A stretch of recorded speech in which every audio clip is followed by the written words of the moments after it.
And you're going to enjoy this massage, and we're going to talk while we do it. You have some little scars on you, don't you? You've had some rough life, haven't you? Yeah. You're in good hands now. How old is he, Don? He's 9. He's 9?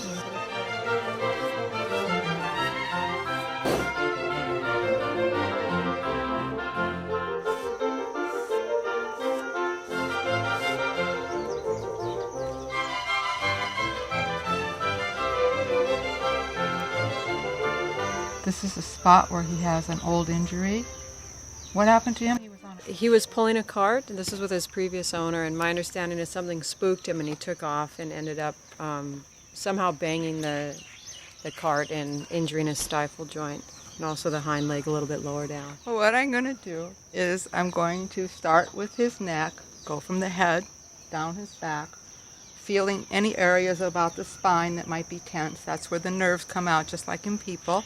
And I'm just going to work these muscles along. I'd like the doctor to also check the area down here where I believe is a result of the same accident, if there's any way to get this swelling to reduce.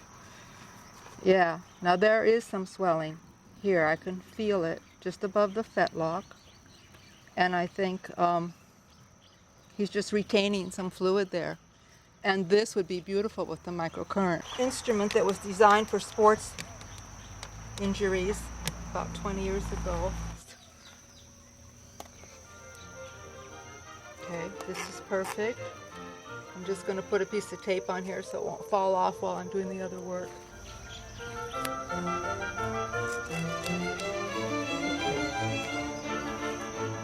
When I massage, I like a horse to be wet or have lotion.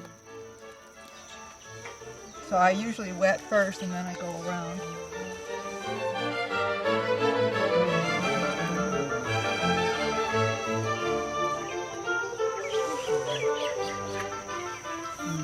He's quite tense about what's happening. It's all right, you guys. Tell him everything's fine. Send him love with your mind.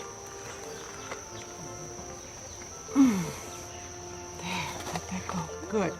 Now see, he's already starting to chew and lower his head. That means he's relaxing that point that I'm working on. That's a good sign.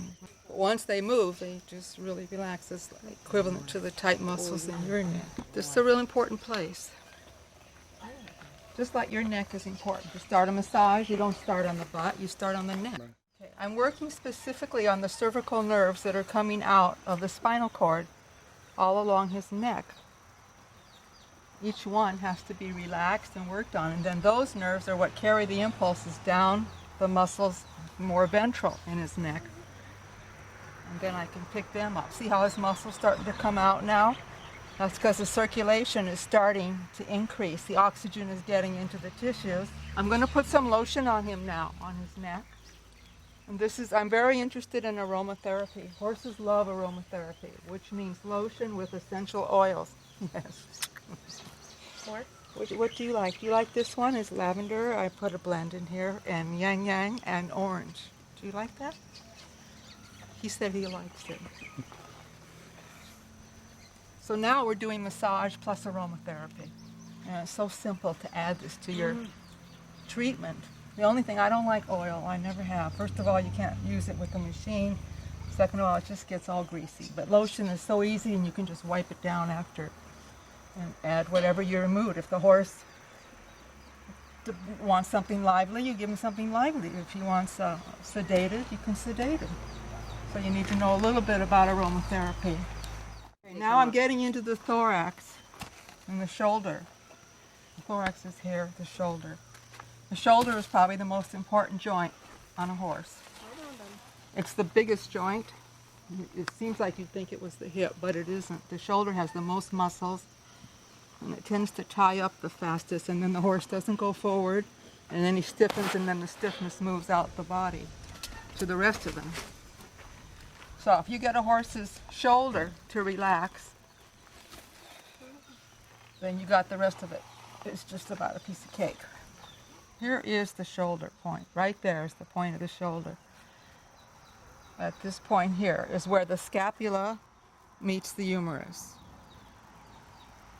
And where you have joints, that's where you tend to have problems. Just like with people, your knee joint, your hip joint, you know, joints are where a lot of tendons attach. And if they get inflamed, then they affect the nerves in that area, and it becomes a vicious cycle.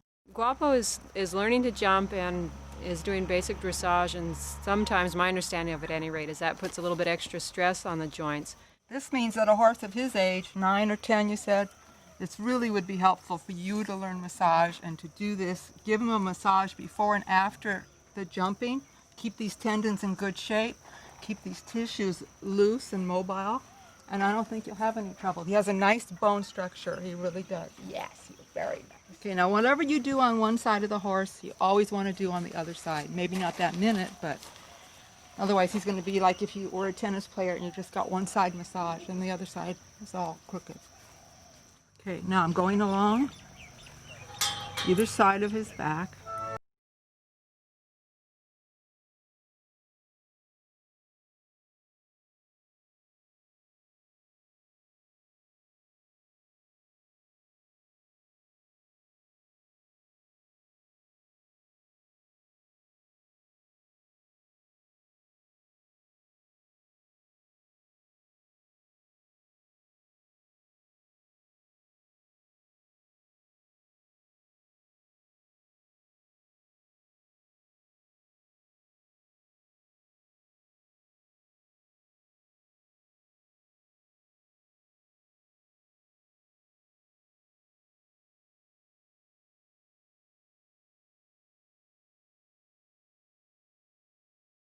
When you jump him and do the dressage, but you're balanced. Whoa, stay here, darling.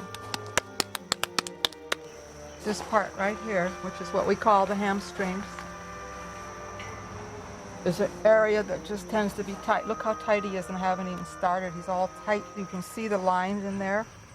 It's not loose at all. But when I get through, I think it'll be better. These are the same muscles that occur in our hamstrings.